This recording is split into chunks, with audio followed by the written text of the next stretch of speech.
I have lived in silence for 37 years. 37 years since that day in the hospital, when I woke from the fever and could no longer hear my mother's voice calling me. 37 years building a world where words are gestures, where conversations float in the air with hands, where every glance means more than 1,000 spoken phrases. And yet I had never felt as alone as that March morning standing in the lobby of Corporación Mendoza. The marble beneath my feet reflected the ceiling lights like an inverted mirror of the sky. Everything was cold there. The glass walls, the artificial plants in their steel pots, even the receptionist's smiles when executives in impeccable suits passed by. I wore my best dress, a navy blue one I had bought at a second-hand store, with small flowers embroidered on the collar, and my black shoes that I had polished 3 days ago until they shined. But I felt small, invisible, like a stain on that canvas of corporate perfection. It was my 3rd day as an intern in the Human Resources Department. No one had spoken to me beyond what was strictly necessary. Instructions arrived by email or on sticky notes attached to my temporary desk. I nodded, smiled, tried to read lips when someone spoke to me face to face, pretended to understand when they turned away or spoke too fast. I had learned to be invisible. That day I had arrived early. As always, I liked to sit on one of the lobby sofas before going up to the office, observing how the building awoke, how the dawn light filtered through the windows and painted everything golden for a few precious minutes. It was my moment of peace before the workday. But that day the peace was broken. I first saw the revolving doors move, and then I saw him. He was an elderly man. He must have been 80 years old, perhaps more. He walked hunched over, leaning on a dark wooden cane that seemed as old as he was. He wore a gray suit that must have once been elegant, but now hung from his thin body as if it were too large. His white hair was carefully combed back, and he wore gold-rimmed glasses that slipped slightly down his nose. But what struck me most was his face. He had deep wrinkles that told stories of laughter and tears, of years lived intensely. His eyes were pale blue like the winter sky, and there was something in them I recognized immediately, that lost look, that searching without finding, that loneliness I knew so well. He approached the reception desk with slow, uncertain steps. The receptionist, a young woman with blonde hair pulled back in a perfect bun and blood-red nails, looked at him with a smile that didn't reach her eyes. I saw her lips move, forming words the elderly man couldn't hear. He leaned forward, bringing his ear close to the counter. She repeated louder according to what I could tell from the way she opened her mouth wider, from the tension in her neck. The elderly man shook his head, confused. He lifted a trembling hand to his ear, then moved it forward in a universal ancient gesture. I cannot hear. The receptionist's expression changed. The false kindness evaporated like dew under the midday sun. Her lips pressed into a thin line. Her eyes narrowed. I saw how she looked over the elderly man's shoulder, as if seeking someone to rescue her from this annoyance. My heart began to beat faster. The elderly man tried to communicate again. He pulled from the inner pocket of his jacket a folded yellowed paper, and spread it on the counter with trembling fingers. The receptionist barely looked at it, then shook her head abruptly, almost violently. She pushed the paper back toward him, her lips forming words I didn't need to hear to understand. No, go away. Nuisance. Something broke inside me. I had spent so many years being that person. The one who was in the way. The one who made people repeat things. The one who complicated simple conversations. The one who saw that same expression of annoyance, of impatience, of I don't have time for this on the faces of cashiers, doctors, university classmates, potential bosses who upon learning of my deafness suddenly found that the position was already filled. The elderly man took his paper with trembling hands.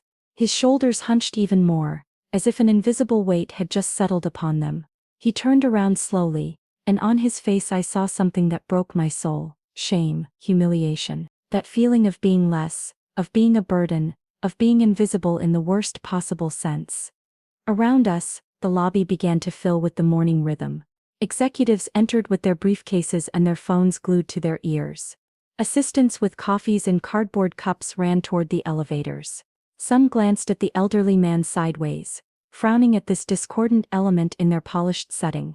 Others simply avoided him, going around him as if he were an obstacle in their path. No one stopped. No one asked if he needed help. No one really saw him. The elderly man stood there, in the middle of the lobby, lost. His blue eyes scanned the space, searching for something, someone, some sign of what to do now. The cane trembled in his hand. The crumpled paper hung from the other like a flag of surrender. And then our eyes met. I don't know what he saw in my eyes, but I saw in his a reflection of my own soul. I saw decades of isolation, of lost conversations, of important moments lived halfway because words didn't arrive. I saw the dignity of a man who had been someone, who had lived a complete life, now reduced to a nuisance in the lobby of a corporate building. I saw my future if I didn't do something different now. My legs moved before my mind could stop them. I stood up from the sofa, adjusted my bag over my shoulder, and walked toward him. Each step resonated in my chest like a drum. My breathing accelerated, the palms of my hands began to sweat. What was I doing? I was just an intern, a nobody. Who was I to intervene? But I kept walking. The elderly man saw me approach. There was surprise on his face and also wariness. He was accustomed to people approaching to hurry him, to ask him to move, to look at him with pity or with disdain. I stopped in front of him, at a respectful distance. Our eyes were at the same level because he was hunched, and I am not tall. I breathed deeply, felt how the air entered cold into my lungs, how my heart beat against my ribs like a caged bird. And then I raised my hands. I moved my fingers carefully, with the precision I had practiced for 37 years. I formed the signs slowly, clearly, making sure each gesture was legible. Good morning. Do you need help? The change in his face was immediate and devastating. His blue eyes opened wide. His mouth formed a perfect O of surprise. The cane almost fell from his hands. For a moment I thought I had made a terrible mistake, that perhaps I had offended him, that maybe he wasn't deaf after all, but simply had hearing problems and now he would think I was mocking him. But then his eyes filled with tears. Tears that didn't fall, that remained there suspended at the edge of his eyelids, making them shine under the lobby lights. His lips trembled. He swallowed with difficulty, and slowly, as if his hands had forgotten how to move after years of disuse, he raised a trembling hand. His fingers formed the signs clumsily, with the stiffness of someone who hasn't practiced in a long time. But he formed them, "You sign." I nodded, feeling how my own eyes began to sting. My hands responded, "Yes. I've been deaf since childhood. I can help you." A tear finally rolled down his wrinkled cheek, tracing a brilliant path until it was lost in the corners of his mouth. He didn't wipe it away. His hands moved again, faster now, as if a dam had broken. I haven't spoken in signs for 40 years, since my wife died. She was deaf. I learned for her, afterward, no one else. No one. 40 years. 40 years of silence within the silence. 40 years without being able to communicate in his own language with anyone. I felt as if someone had squeezed my heart with a fist. Words got stuck in my hands for a moment. Around me, the lobby continued its course. People passed, talked, laughed, lived their lives in a world of sounds that neither he nor I could inhabit. But in that moment, in that small space between us, another world existed. One that only we could see. "You're not alone now," I signed, and my smile was genuine, warm. Perhaps the first real smile I had given since I started working in this building. "Tell me, what do you need?" He took the crumpled paper with both hands, smoothing it against his chest before showing it to me. It was an old letter, typewritten, with the letterhead of Corporación Mendoza. The ink had faded in some parts, but I could read the essentials. It was a summons to a meeting of former shareholders. The date was today. "I worked here," he signed, his hands moving with more confidence now. "Many years ago, I was a founding partner. They invited me to an anniversary meeting, but at reception they say I'm not on the list, that there's no meeting, that I should leave." Founding partner. This elderly man who had been treated like a nuisance, like someone who didn't matter, had helped build this empire of glass and steel. Rage bubbled in my stomach, hot and bitter. I looked toward the reception desk. The blonde woman was watching us with a furrowed brow, clearly annoyed that I had worsened the situation by not limiting myself to sending the elderly man away. She was talking on the phone now, probably calling security. "Wait here," I told the elderly man with my hands. "I'm going to resolve this." He gently grabbed my arm. His hand was warm, soft like old paper. His eyes looked at me with a mixture of gratitude and fear. I don't want to cause you trouble. You're very young. Maybe it's better if I leave. No, I signed firmly. It's not fair. You have the right to be here, and I'm going to make sure they respect that. I don't know where that courage came from. All my life I had been the quiet girl, the one who avoided conflicts, the one who made herself small so as not to bother. But in that moment, looking at this man who could be my grandfather, who had lived 4 decades without being able to speak in his own language with anyone, I felt something ignite inside me. If I didn't raise my voice for him, if I didn't raise my hands for him, who would? I approached the counter with determined steps. The receptionist hung up the phone and looked at me with a mixture of annoyance and disdain I knew all too well. "Can I help you?" she said, exaggerating each word with her pale pink painted mouth. I placed the letter on the counter, smoothing it carefully. "This gentleman," I said with a clear voice. Although I knew my pronunciation wasn't perfect, that the words probably sounded a bit flat, a bit strange on my lips that couldn't be guided by what my ears heard, "is a founding partner of this company. He has an invitation to a meeting today. I need you to verify his name on the guest list." She didn't even look at the letter. "I already told him there's no meeting scheduled for today," she responded, speaking louder than necessary, as if I were stupid in addition to deaf. "And he's not in the system. If he wants to leave his information, we can contact him later." "He cannot hear," I said, feeling how frustration tightened my throat. "Didn't you notice? He's deaf. He needs us to help him, not to dismiss him as if he doesn't matter." Something changed in her expression. A shadow of guilt crossed her face for an instant, but was quickly replaced by defensiveness. "Look," she said, lowering her voice, but not the condescension. "I don't know who you are, but here things work a certain way. If he's not on the list, he can't come in. Those are the rules. And honestly, that gentleman seems confused. He probably got the wrong building or date. It happens all the time with people that age." "People that age," I repeated, feeling how the rage became something cold and hard in my chest. "Is that what you call a man who helped build this company? Someone who deserves respect for what he did? For who he is?" She pressed her lips together, her eyes shooting sparks. "You know what? I'm going to call security. You can't come here and make a scene." "There's no need for that." The voice came from somewhere behind me. It was deep, calm, but with a weight that made everyone in the lobby turn their heads. Even I felt its vibration in the air, in the way the space itself seemed to change. I turned around. A man was there, a few meters from us. He was tall, must have measured almost 6'3". He wore a dark blue suit that fit perfectly on his broad shoulders. His black hair was combed back, with some gray at the temples that gave him a distinguished air. He must have been in his late 40s. Perhaps 50, and his face was one of those that are difficult to read. Sharp angles, firm jaw, dark eyes that seemed to see everything. I recognized him from the photos in the lobby, from the articles I had read before applying for the internship. It was Sebastián Mendoza, the CEO of the corporation, the most powerful man in the building. And he had been watching us. I don't know how long he had been there, standing next to one of the marble columns, with a coffee in his hand, and an inscrutable expression on his face. But from the way he looked at me, from the intensity in his eyes, I knew he had seen everything. My heart stopped. He was going to fire me. I had just made a scene in the lobby of his company on my 3rd day of internship. I had confronted his receptionist. I had caused exactly the type of problem that a quiet, shy intern should never cause.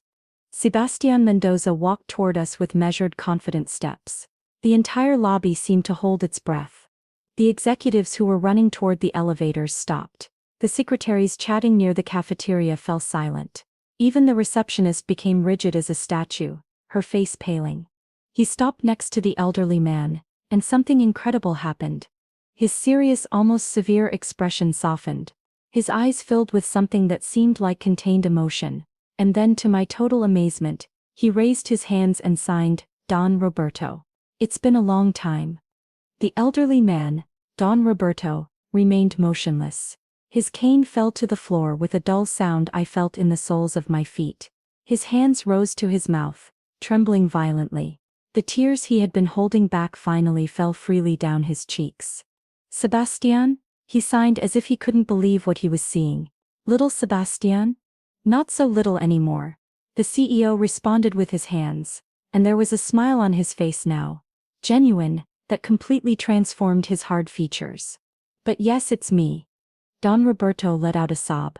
Not a sound because deaf people often cry in silence, but something I saw in his whole body, the trembling of his shoulders, the way his chest sank, how his hands searched blindly for something to hold on to. Sebastian Mendoza held him, grasping his arms with firmness but gentleness. Easy, Don Roberto, he signed with one hand while holding him with the other. You're home. You've always been welcome here. Don Roberto shook his head, tears continuing their path down his wrinkled face. They told me there was no meeting, that I wasn't on the list. I thought. His hands moved erratically, as if the words were too big to be contained. I thought they had forgotten me, that I no longer mattered. Sebastian Mendoza turned slowly toward the receptionist. His expression had become severe again, cold as ice. When he spoke aloud, his voice rumbled through the lobby. This man, he said, and although I couldn't hear the tone, I could see the tension in his jaw, the way each word seemed cut with precision, is Roberto Castellanos, founding partner of this company. The anniversary meeting was rescheduled, but someone apparently forgot to update the invitations. Don Roberto has permanent access to this building. He doesn't need to be on any list. Is that clear? The receptionist nodded frantically, her face now completely pale. Yes, Mr. Mendoza. I'm so sorry, I didn't know. Well, you should know. He cut her off. It's your job to know the history of this company, and to respect the people who built it. And more importantly, it's your job to treat all people with dignity, regardless of whether they can hear, if they speak another language, if they're young or elderly. Understood? Yes, sir. It won't happen again. Sebastian turned to me then, and I felt how my entire body tensed. His dark eyes studied me in a way that made me feel completely exposed, as if he could see not only my face but also my thoughts, my fears, my hopes. He raised his hands and signed, "What's your name?" I had to swallow twice before I could move my hands. Elena Morales. I'm an intern in human resources. How long have you been working here, Elena? 3 days, sir. Something crossed his face. Surprise perhaps, or appreciation. It was hard to know. 3 days, he repeated in signs, slowly. And you already have more courage than most people who have been here for years. I didn't know how to respond to that. My heart was beating so hard I could feel its pulse in my temples, in my neck, at the tips of my fingers. Don Roberto placed a trembling hand on my shoulder. This girl, he signed toward Sebastian, saved me today. She saw me when no one else looked at me. She spoke to me when everyone ignored me. She's an angel. I'm not an angel, I signed quickly, feeling how the blush climbed up my neck. I just did the right thing, what anyone should do. But they didn't, signed Sebastian Mendoza. And there was something in his eyes now, something intense and penetrating. Only you. He turned to Don Roberto with a softer expression. Come with me, Don Roberto. I'll take you to my office. We can talk, catch up. And I'll send someone to your house to bring the correct documents for when we reschedule the meeting.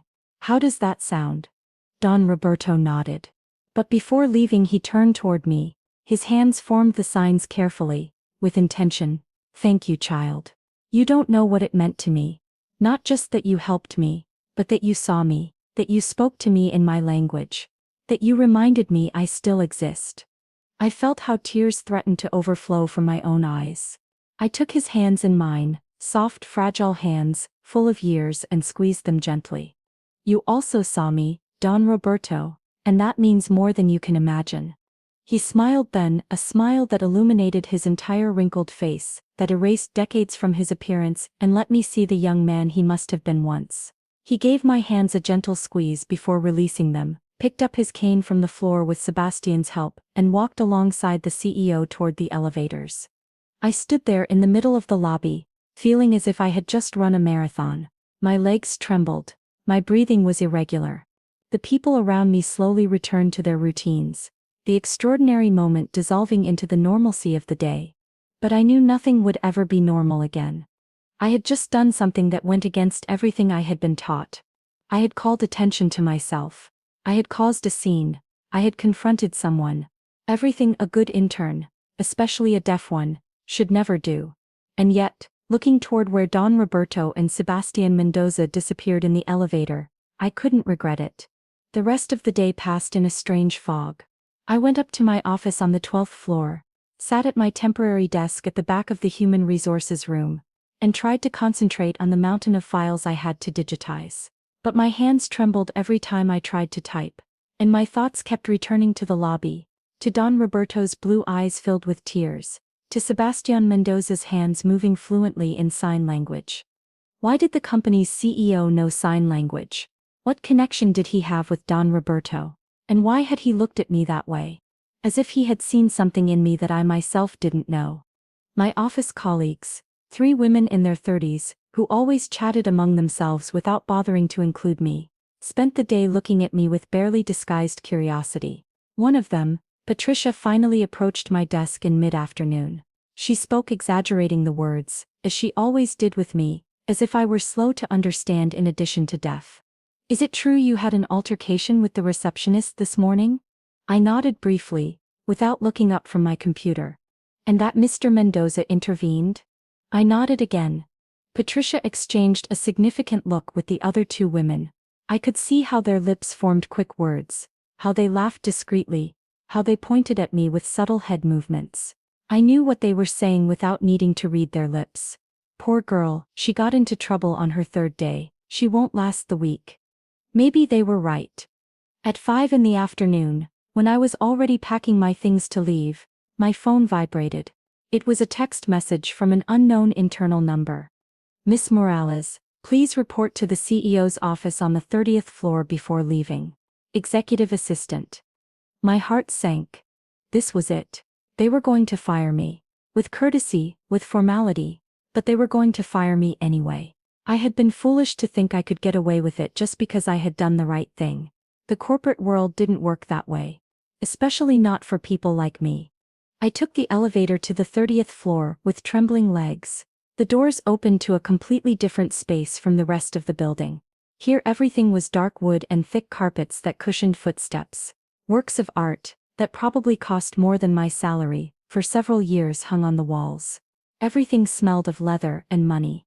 An elegant woman of about 50, with gray hair cut in a perfect bob, received me at reception. "Miss Morales?" she asked. And I was pleasantly surprised that she spoke clearly, looking at me face to face without exaggerating but carefully. I nodded, unable to trust my voice. "Follow me please, Mr. Mendoza is waiting for you." We walked down a hallway that seemed endless. Each step brought me closer to the inevitable.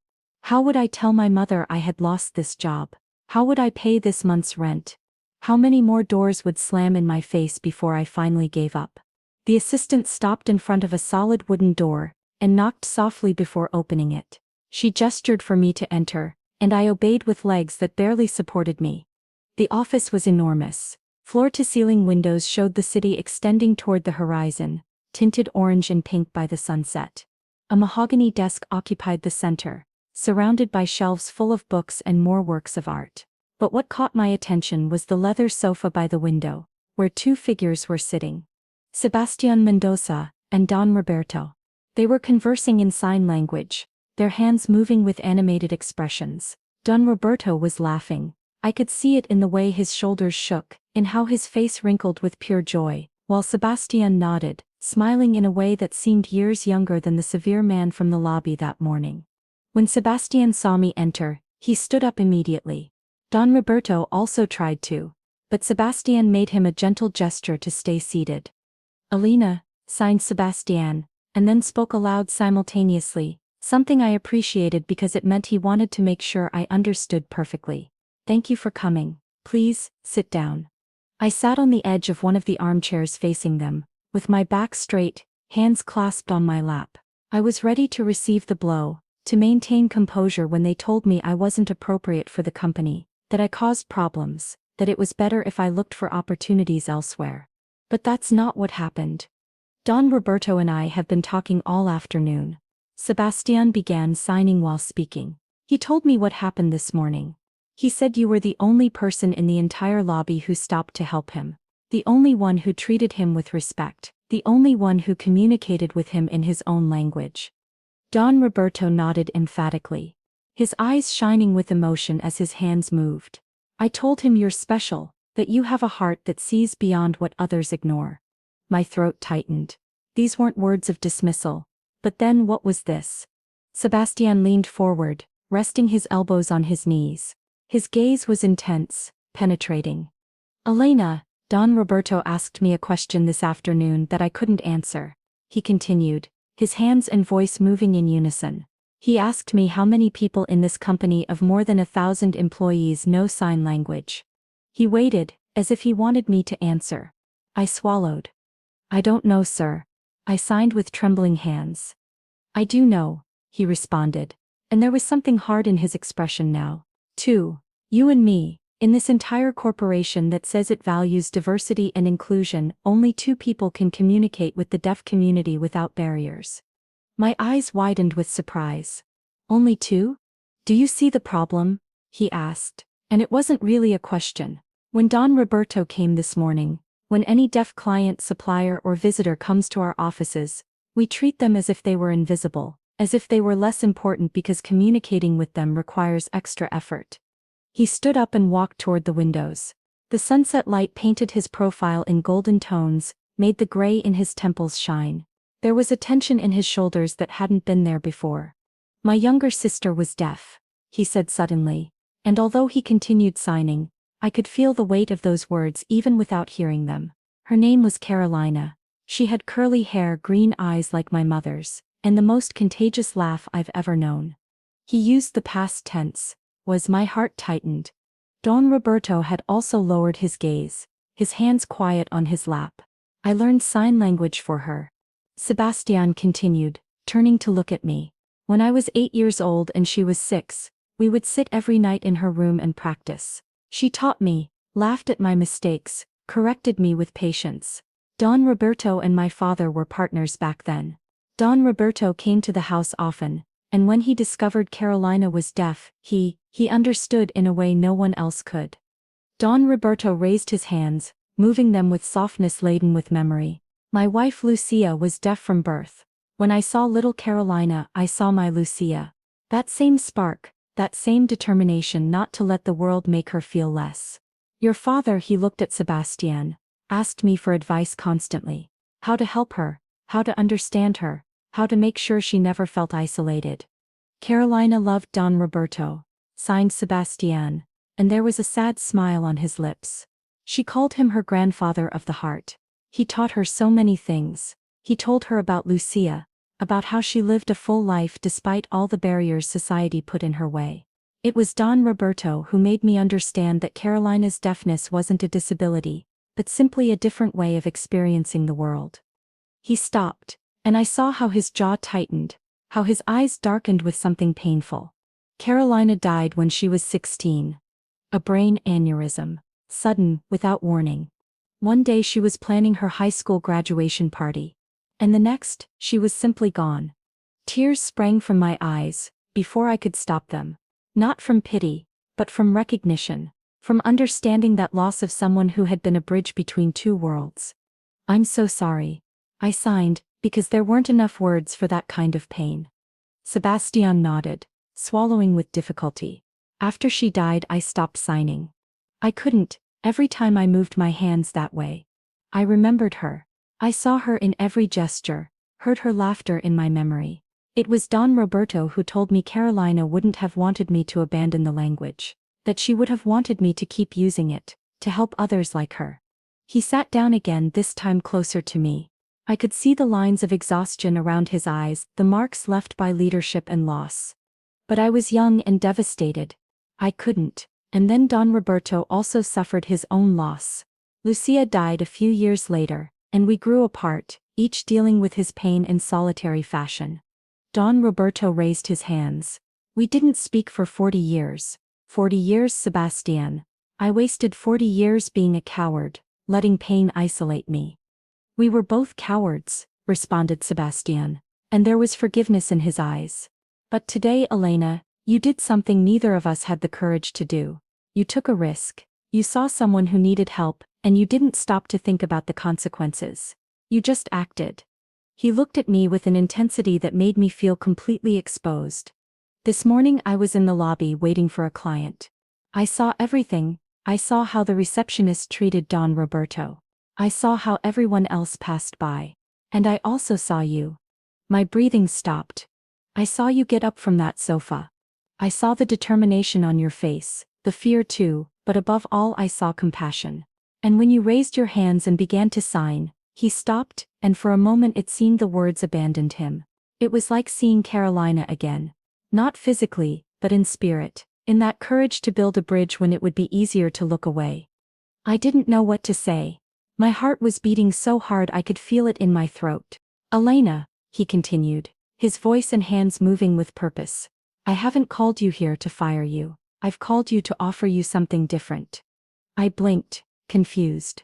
Something different. Don Roberto and I have been talking. He made me see something I should have seen years ago. This company, this corporation my father and he built, has become cold. Efficient, yes, successful too, but we've lost something fundamental. We've lost humanity. The ability to see people as people, not as numbers or inconveniences. He stood up and walked to his desk, taking a folder that rested there. I want to create a new department. One focused on real inclusion, not just on paper. I want this company to be a place where people like Carolina, like Lucia, like Don Roberto, like you can not only exist but thrive. He opened the folder in front of me. They were official documents, human resources forms, job descriptions. I want you to be part of that. In fact, I want you to lead it. The world stopped. What? The word left my lips without control, barely a hoarse whisper. I'm offering you a permanent position as Director of Inclusion and Accessibility. Signed Sebastian, slowly, making sure I understood every word. You would report directly to me. Your job would be to transform this company from within. Train staff in sign language. Review all our processes to ensure they're accessible. Create policies that protect and support employees with disabilities. Be the voice of those who cannot be heard. My mind couldn't process it. An hour ago I thought they were going to fire me. And now they were offering me not only a permanent job, but a director position. To me, a 3-day intern. A 26-year-old deaf girl, who had never led anything in her life. I don't have experience. I signed clumsily, my hands trembling so much they could barely form the correct signs. I'm just an intern. I don't have the qualifications. You have the most important qualification. Don Roberto interrupted me, his eyes shining with intensity. You have the right heart. You have lived experience. You know what it feels like to be ignored, to be treated as less, and yet when you saw someone else suffering that, you didn't hesitate to help. That can't be taught, child. That is carried inside. Besides, added Sebastian, and there was a flash of something in his eyes, respect, admiration. You showed more leadership in 5 minutes this morning than many managers in years. You didn't stop to ask permission. You didn't look for someone else to solve the problem. You saw an injustice and confronted it directly. That's exactly the type of person I need for this position. I looked at the documents in front of me. The words blurred because my eyes were filled with tears. Director of Inclusion and Accessibility. A salary that was triple what I would have earned as an intern. Full benefits, own budget to implement changes. It was too much. It had to be a dream.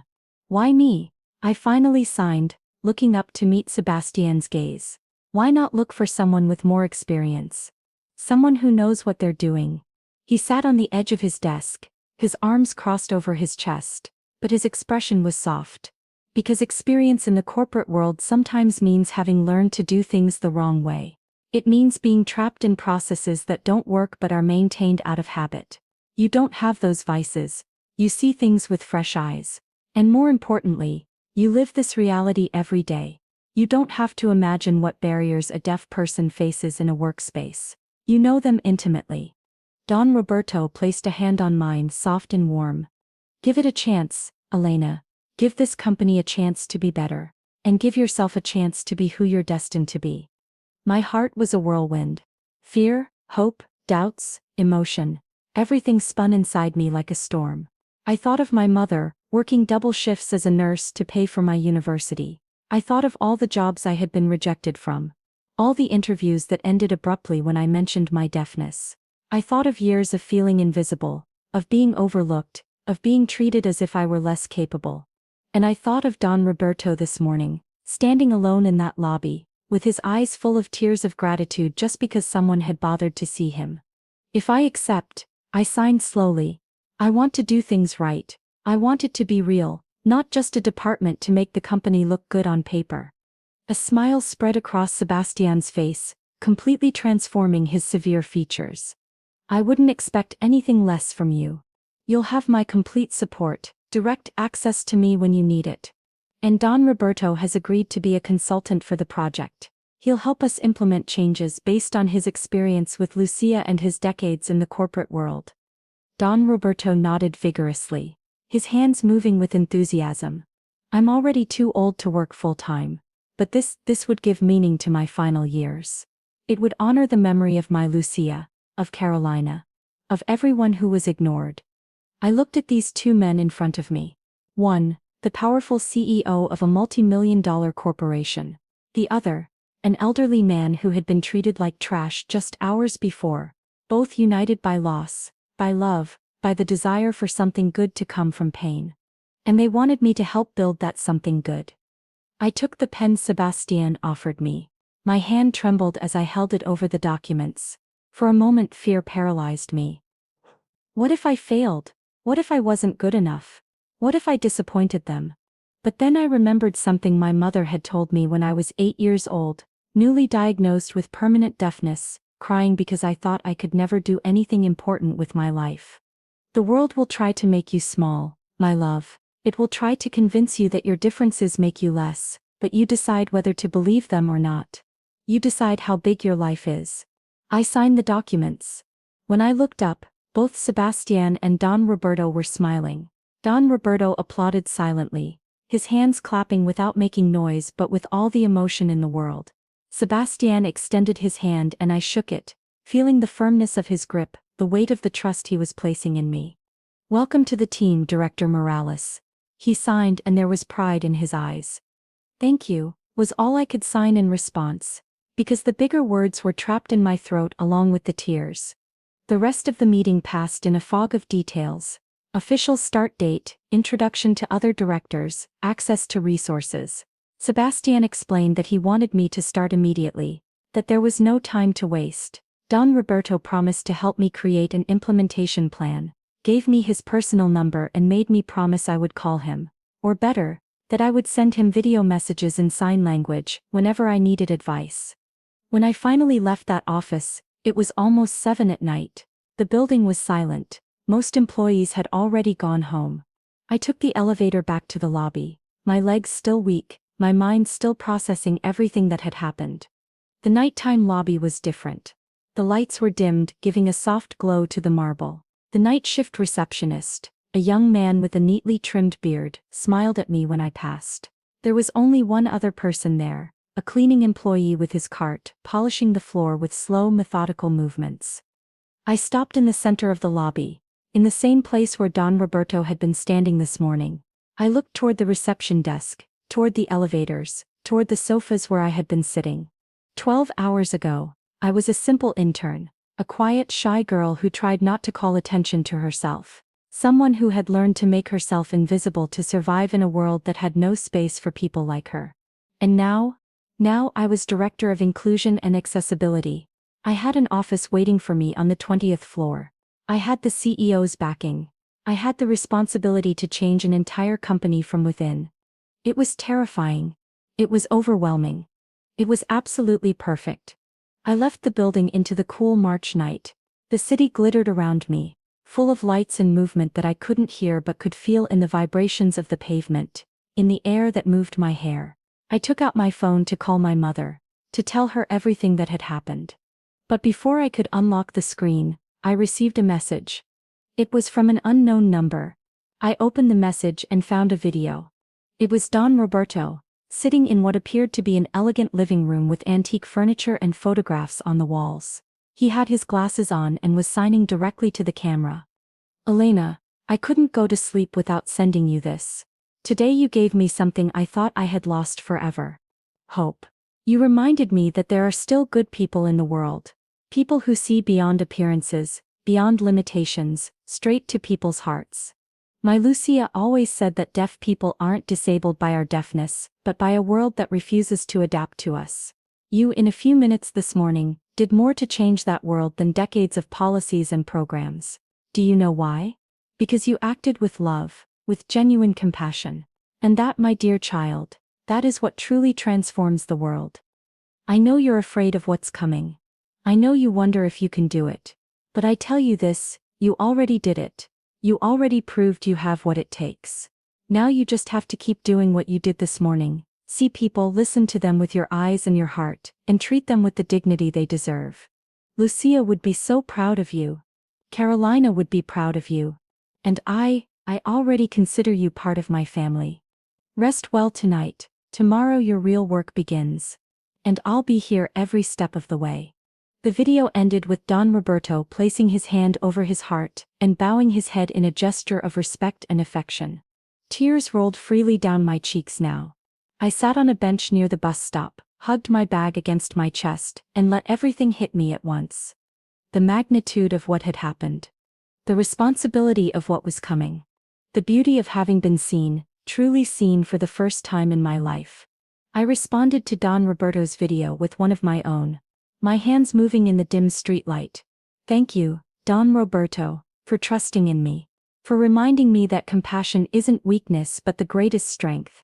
I promise to honor Lucia, Carolina, and all those who came before. I promise never to forget why I did what I did this morning. And I promise that when things get difficult, because I know they will get difficult, I'll remember your eyes this morning, filled with tears of gratitude, and I'll find the strength to keep going forward.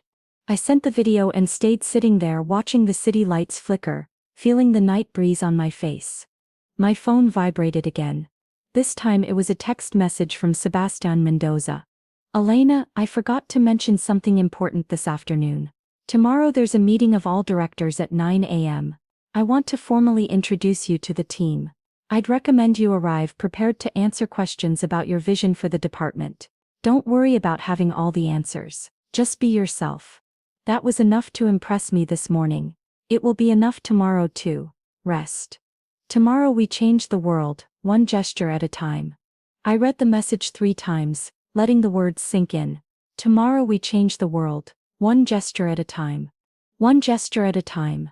Like the gesture I had made this morning by raising my hands toward an elderly man who was alone. Like Don Roberto's gesture of never losing his dignity despite how they treated him. Like Sebastian's gesture of seeing beyond my inexperience and betting on my potential. Small gestures that added up to create something bigger. I finally stood up, adjusted my bag over my shoulder, and began walking toward the bus stop. My feet felt lighter now, despite the emotional exhaustion of the day. There was something bubbling inside me, something it took me a moment to recognize, because it had been so long since I felt it. It was joy. Pure unadulterated joy. The bus arrived, I got on and found a seat by the window. As the city passed by, I thought about everything I would have to do.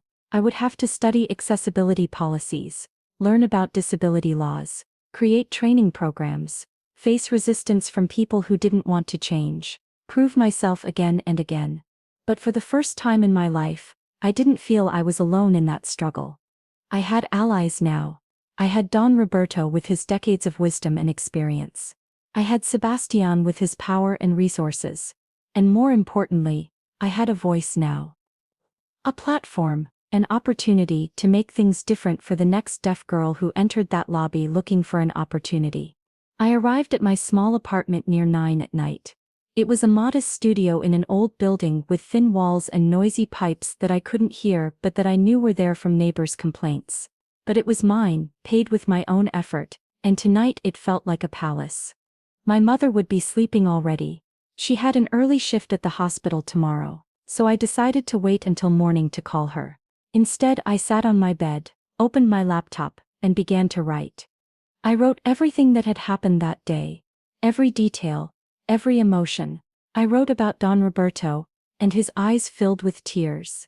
About Sebastian and Carolina's story. About the receptionist and her look of disdain. About the moment I decided to get up from that sofa and walk toward an elderly man who needed help. I wrote until my fingers hurt. Until the words on the screen began to blur from exhaustion. And when I finally saved the document, titling it "The Day Everything Changed," I felt lighter, as if by writing it I had made something that still seemed like a dream real.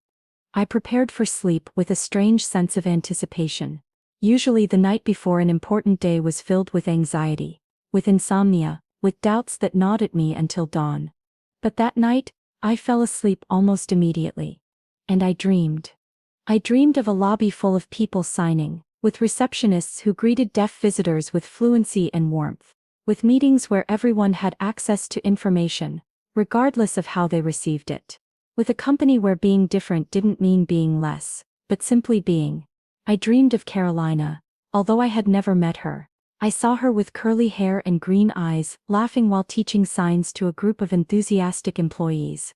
I saw her proud, looking at me with approval, telling me without words, "You're doing it right, keep going." I dreamed of Lucia, holding Don Roberto's hand, both young again, signing to each other with expressions of love so pure it made my heart ache with beauty. And I dreamed of myself. Not as I was now, but as I could be, strong, confident, a leader who not only survived in a world not made for her, but transformed it so others like her could thrive. I woke at 6 in the morning with the sun coming through my small window. For a moment I lay there fearing that everything had been an elaborate dream, that I would wake up and still be just an intern, invisible, unimportant. But then I saw my phone on the nightstand, saw the messages from Don Roberto and Sebastian still there, saw the signed contract scanned in my email. It was real. Everything was gloriously, terrifyingly real. I got up, showered, and dressed more carefully than ever before. I chose a dark gray suit I had bought for interviews, but had never worn. I styled my long hair loose over my shoulders. I put on makeup with steadier hands than I expected. In the mirror I saw a different woman from who I had been yesterday.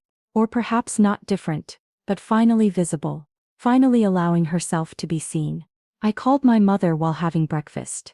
She answered with video, her tired face lighting up when she saw me. "My love, what are you doing awake so early?" she asked in sign language, still in her nurse uniform from the night shift. "Mom," I signed, and I couldn't contain the smile. "I have to tell you something incredible." I told her everything. She cried. I cried. We laughed together through the phone screen, and when I finished she placed her hand over the camera as if she could touch me through the distance. "I always knew you were destined for great things, Elena. Always. I'm so proud of you." My heart doesn't fit in my chest. "I'm afraid, Mom," I admitted. "What if I'm not good enough?" "Do you remember what I told you when you were 8 years old?" she asked, and I nodded, smiling through the tears. "You decide how big your life is. Today, my love, you decide to be big, and I'll be here cheering you on every step." We ended the call with promises to celebrate together that weekend. I finished my coffee, took my bag, and left for the Corporación Mendoza building with my heart beating strongly but firmly. The morning lobby was a hive of activity when I arrived, but this time when I entered I didn't try to make myself invisible. I walked with my head held high, my steps firm on the marble. The morning shift receptionist, the same blonde woman from yesterday, saw me enter and paled. She stood up immediately when I approached the counter. "Miss Morales," she said, exaggerating the words but with genuine respect this time, not with condescension. "Good morning. Mr. Mendoza left instructions to direct you to the 20th floor when you arrived. Your new office is ready." "Thank you," I said aloud, feeling how the words vibrated in my throat in a way that still felt strange after so many years. "And I apologize for the altercation yesterday. I know you were just doing your job." She shook her head, and there was genuine shame in her eyes. "No, I should apologize. You made me see something I needed to see. I've been thinking a lot about it, about how I treat people, about the assumptions I make." She stopped, biting her lip. "My daughter is 3 years old. She was recently diagnosed with autism. And I've been so scared, so worried about how the world will treat her when she grows up. Seeing how I treated that gentleman yesterday. Seeing how someone might treat my daughter someday." Her voice broke. My heart softened. I went around the counter and placed a gentle hand on her arm. Then let's change that. I signed, and although she didn't understand the signs, I think she understood the gesture. Let's make the world better for your daughter. For Don Roberto, for all of us. She nodded, discreetly wiping her eyes. I'd like, if it's possible, could you teach me some basic signs, just to be prepared when visitors come who need them? I smiled broadly. That, I said, is exactly the attitude we're going to need. And yes, gladly. In fact, it's going to be part of my job to make sure everyone in this building has access to basic sign language training. Her eyes lit up, and in that moment I saw an ally, where yesterday I had seen an adversary. That's how change begins. I thought, not with grand proclamations or policies imposed from above, but with small human connections, with understanding, with willingness to learn and grow. I went up to the 20th floor with my heart racing. My new office had my name on the door. Elena Morales, Director of Inclusion and Accessibility. I touched the letters with trembling fingers, letting reality settle in. The meeting with the directors was intense. Some looked at me with skepticism, others with curiosity. But when Sebastian explained why he had hired me, when he shared Carolina's story and spoke of his vision for the company, I saw expressions change. Don Roberto appeared as a surprise. He entered limping, leaning on his cane, but with his head held high. And when he began to sign his story with Sebastian translating, the silence in the room was absolute. This company was built on values, signed Don Roberto, his hands firm despite his age. Respect, dignity, humanity. But somewhere along the way we forgot that. Elena reminded us who we're supposed to be. She didn't let you forget that behind every employee, every client, every visitor, there's a person with a story that deserves to be heard. At the end of the meeting, 3 directors approached to offer me their support. 2 more asked for their departments to be the first to receive training. It was a beginning. The following months were a whirlwind. We implemented sign language training programs. We hired permanent interpreters. We reviewed every process, every form, every meeting to make them accessible. And slowly the company's culture began to change. Don Roberto came to the office twice a week. He became my mentor, my adoptive grandfather, my constant inspiration. He told me stories about Lucia, taught me to navigate corporate politics, reminded me why we were doing this when things got difficult. And Sebastian became more than my boss. He became a friend, someone who understood what it meant to carry the memory of someone loved, transforming pain into purpose. 6 months after that day in the lobby, the company won a National Inclusion Award. I was standing on stage, receiving the recognition, when I looked toward the audience. There was my mother, crying with pride. There was Don Roberto, applauding silently with tears in his eyes. And there was Sebastian, signing from his seat. Carolina would be proud. I am proud. That night, when I returned home to my new larger apartment I had been able to afford with my new salary, I sat by the window looking at the illuminated city. I thought about the shy girl I had been, the one who made herself invisible, the one who accepted being ignored because that was easier than fighting. And I thought about the woman I had become, not because I had stopped being afraid, but because I had learned that courage isn't the absence of fear, it's acting despite it. Everything had started with a simple gesture, with raising my hands toward an elderly man who needed to be seen. And that gesture had changed everything. My phone vibrated. It was a video from Don Roberto. I opened it with a smile. Elena, my dear child. He signed, today Lucia would have turned 85. I went to her grave and told her about you. I told her how a brave young woman is changing the world, one gesture at a time. And I swear I felt her approval, her joy. Thank you for giving meaning to these final years of my life. Thank you for reminding me it's never too late to make a difference. I responded with my own video, tears running down my face. Thank you, Don Roberto, for letting me see you, for trusting in me, for teaching me that true power isn't in being noticed, but in noticing others. I turned off the light and lay down with my heart full of gratitude. Tomorrow there would be more challenges, more battles to fight, more people to convince. But today, in this moment, I allowed myself to feel the victory. Because I had learned the most important lesson of all. One person can change the world. They just have to dare to reach out when everyone else looks away. They just have to choose to see when it's easier to ignore.